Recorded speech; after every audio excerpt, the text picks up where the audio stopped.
వరలక్ష్మి వ్రతం వచ్చేస్తుంది. దీని గురించి మీకు బోలెడు ప్రశ్నలు వస్తుండొచ్చు. అందుకే మీరు ఎక్కువగా అడిగే ప్రశ్నలకు నేను టక్కున సమాధానాలు చెప్పేస్తాను. ఈ ఏడాది వరలక్ష్మి వ్రతం ఖచ్చితంగా ఎప్పుడొచ్చింది? ఆగస్టు 21 లేక 28? మన తెలుగు వాళ్ళకి ఈ ఏడాది వరలక్ష్మి వ్రతం ఆగస్టు 21 శుక్రవారం నాడు వచ్చింది. వ్రతం ఏ టైంకి చేసుకోవాలి? ఖచ్చితమైన ముహూర్తం ఏమైనా ఉందా?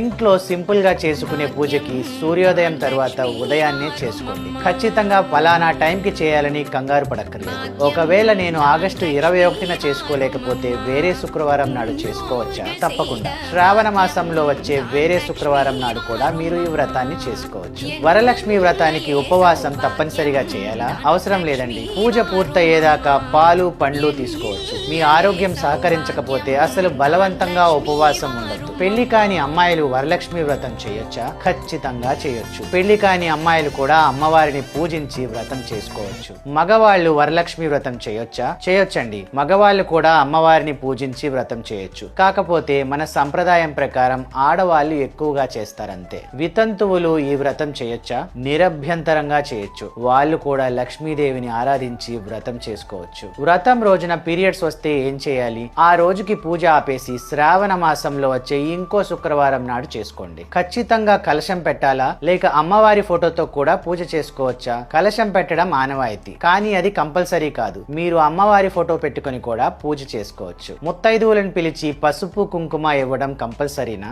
లేదు. మీ వ్రతం సంపూర్ణం కావడానికి మీరు ఎవరిని పిలవాల్సిన అవసరం లేదు. చేతికి కట్టుకున్న తోరాన్ని ఎన్ని రోజులు ఉంచుకోవాలి? పూజ అయ్యాక అలాగే ఉంచేయండి. అది దానంతటా అదే వదులై ఊడిపోయేదాకా ఉంచుకోవచ్చు. వెంటనే తీసేయాల్సిన పని లేదు. మర్నాడు కలశం కొబ్బరికాయ ఏం చేయాలి? దీపం వెలిగించి అమ్మవారికి దండం పెట్టుకుని కలశాన్ని కదపండి. అందులోని నీళ్లు తులసి కోటలో లేదా ఏదైనా శుభ్రమైన మొక్కకు పోసి కొబ్బరికాయ బియ్యం ప్రసాదంగా గాని వంటలో గాని వాడుకోవచ్చు. మరి వరలక్ష్మి వ్రతానికి ఖచ్చితంగా బంగారం కానీ వెండి కానీ కొనాలా? అస్సలు అవసరం లేదండి. వరలక్ష్మి వ్రతానికి నగలు కొనాలనే రూల్ ఏమీ లేదు. దయచేసి దీన్ని ఒక కాంపిటీషన్ లాగా మార్చకండి. ఈ ఏడాది వరలక్ష్మి వ్రతం చేసుకునే మీ వాళ్ళకి ఈ వీడియోని పంపించండి. వాళ్ళు అడగడానికి మొహమాట పడుతున్న ఎన్నో ప్రశ్నలకి ఇది ఖచ్చితంగా సమాధానం కావచ్చు.